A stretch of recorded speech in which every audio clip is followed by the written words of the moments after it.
Halo semuanya, di sini saya akan menjelaskan materi tentang tuberkulosis. Baik, yang pertama yang perlu kita ketahui, apa itu tuberkulosis? Tuberkulosis adalah penyakit infeksi menular yang disebabkan oleh Mycobacterium tuberculosis. Baik, menurut Kemenkes Republik Indonesia tahun 2013 bahwa tuberkulosis adalah penyakit menular langsung yang disebabkan oleh kuman TBC atau Mycobacterium tuberculosis. Sebagian besar kuman TBC menyerang paru, tetapi dapat juga mengenai organ tubuh lainnya termasuk ginjal, tulang, dan nodus limfa. Tuberkulosis dan dapat ditandai pembentukan granuloma pada jaringan yang terinfeksi dan oleh hipersensitivitas yang diperantarai sel. Etiologinya, penyakit tuberkulosis disebabkan oleh kuman Mycobacterium tuberculosis. Kuman ini berbentuk batang, mempunyai sifat khusus yaitu tahan terhadap asam pada pewarna. Oleh karena itu, disebut pula sebagai basil tahan asam atau BTA. Basil ini tidak berespon sehingga mudah dibasahi dengan pemanasan, sinar matahari, dan sinar ultraviolet, tetapi dapat bertahan hidup beberapa jam di tempat yang gelap dan lembab. Pun manifestasi klinisnya yang pertama demam. Umumnya subfebris, kadang-kadang 40-410 derajat Celcius. Keadaan ini sangat dipengaruhi oleh daya tahan tubuh pasien dan berat ringannya infeksi kuman tuberkulosis yang masuk. Yang kedua, batuk. Terjadinya karena adanya iritasi pada bronkus.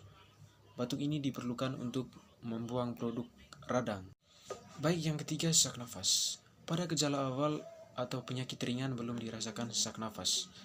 Sesak nafas akan ditemukan pada penyakit yang sudah lanjut, di mana infiltrasinya sudah setengah bagian paru-paru.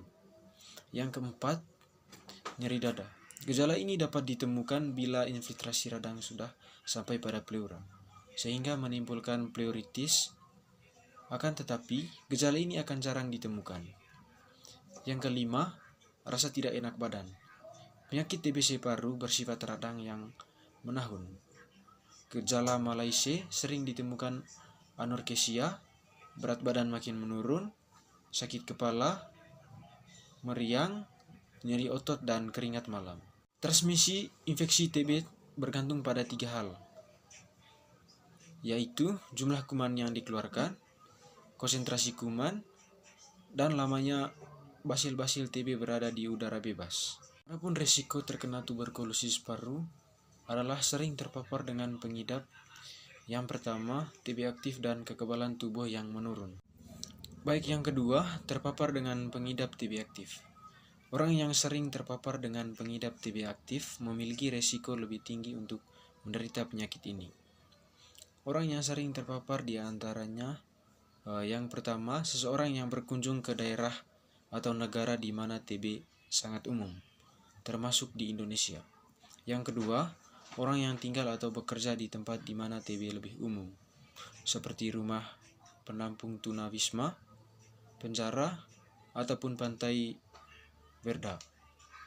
Yang ketiga, kesehatan yang bekerja dengan pengidap TB aktif. Yang keempat, masyarakat kurang mampu dan tidak memiliki akses kesehatan memadai. Tiga, kekebalan tubuhnya menurun. Orang yang memiliki kekebalan tubuh yang tidak kuat juga lebih mudah terkena infeksi TB. Pada populasi ini, manifestasi TB juga biasanya lebih berat populasi yang dimaksud. Contohnya, yang pertama, orang yang terkena infeksi HIV, yang kedua, orang dengan silikosis, yang ketiga, orang yang mendapat transplantasi organ, yang keempat, orang yang sedang dalam pengobatan kortikosteroid atau imunosupresan atau antagonis. Yang keenam, anak usia kurang dari 5 tahun. Yang ketujuh, seseorang yang telah terinfeksi dengan basil TB dalam 2 tahun terakhir. Baik, yang kedelapan, orang dengan masalah kesehatan sehingga sulit bagi tubuhnya melawan penyakit seperti pada keganasan hematologis, kanker kepala leher, gagal ginjal terminal, gastrektomi, operasi hipas intestinal, sindrom malabsorpsi kronis, atau gizi buruk. Yang kesembilan, merokok, penyalahgunaan alkohol atau obat-obat terlarang. Yang ke-10, seseorang yang terkena TB laten atau TB aktif di masa lampau, namun pengobatannya tidak tuntas. Baik, adapun cara pencegahannya. Yang pertama, vaksinasi. Dapatkan vaksinasi BCG yang dapat memberikan perlindungan terhadap TB terutama pada anak-anak. Yang kedua, hindari kontak. Jauhi orang yang terinfeksi TB aktif dan pastikan ventilasi yang baik di tempat tinggal kita. Yang ketiga, kesehatan umum. Jaga sistem kekebalan tubuh dengan pola makan seimbang, cukup tidur, dan olahraga teratur. Yang keempat, deteksi diri. Lakukan pemeriksaan kesehatan secara rutin, terutama jika memiliki faktor risiko. Yang kelima, pengobatan lengkap.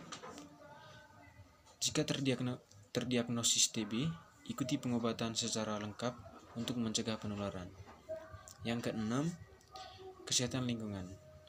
Jaga kebersihan lingkungan dan hindari asap rokok serta polusi udara.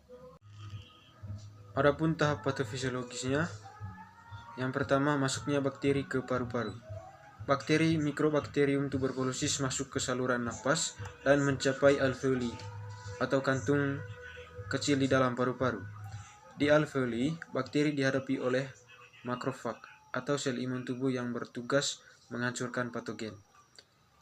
Yang kedua, fagositosis oleh makrofag. Makrofag akan mencoba memfagosit bakteri ini. Namun, Mycobacterium tuberculosis memiliki kemampuan untuk bertahan hidup dalam makrofag dengan menghambat fusi fagosom dan lisosom. Akibatnya, bakteri tetap hidup dan berkembang biak di dalam makrofag. Yang ketiga, pembentukan granuloma. Sel-sel imun tubuh, termasuk makrofag, limfosit, dan sel-sel lainnya akan berkumpul di sekitar area infeksi untuk membatasi penyebaran bakteri. Sel-sel ini akan membentuk struktur yang disebut granuloma, yang berfungsi untuk mengisolasi bakteri dan mencegah penyebaran lebih lanjut. Yang keempat, dormasi bakteri. Bakteri tetap hidup di dalam granuloma, tetapi tidak aktif, sehingga tidak dapat menyebabkan gejala. Individu dengan TBC laten tidak menular, namun bakteri bisa aktif kembali jika sistem imun tubuh melemah, seperti pada penderita HIV, diabetes, atau mereka yang menjalani imunosupresan. Yang kelima, reaktivasi. Jika sistem imun tubuh melemah, bakteri dapat kembali aktif. Granuloma dapat pecah, dan bakteri dapat menyebar melalui paru-paru atau ke organ lain melalui aliran darah atau sistem limfatik. Pada tahap ini, TBC menjadi penyakit aktif dan menular. Yang keenam, kerusakan jaringan. Pada infeksi aktif, bakteri Mycobacterium tuberculosis terus berkembang biak dan menyebabkan kerusakan jaringan, terutama pada paru-paru. Hal ini menyebabkan pembentukan kavitasi atau lubang di paru-paru yang dapat memicu batuk berdarah dan penurunan fungsi paru-paru. Penyakit ini juga dapat menyebar ke organ lain seperti tulang, ginjal, dan otak. Yang ketujuh, gejala klinis. Gejala yang timbul pada TBC aktif meliputi batuk kronis atau lebih dari 2 minggu, batuk berdarah, demam, berkeringat di malam hari, penurunan berat badan, dan kelemahan umum. Adapun penata laksanaan medis, pengobatan tuberkulosis terutama berupa pemberian obat antimikroba dalam jangka waktu lama. Obat-obat ini juga dapat digunakan untuk mencegah timbulnya penyakit klinis pada seseorang yang sudah terjangkit infeksi.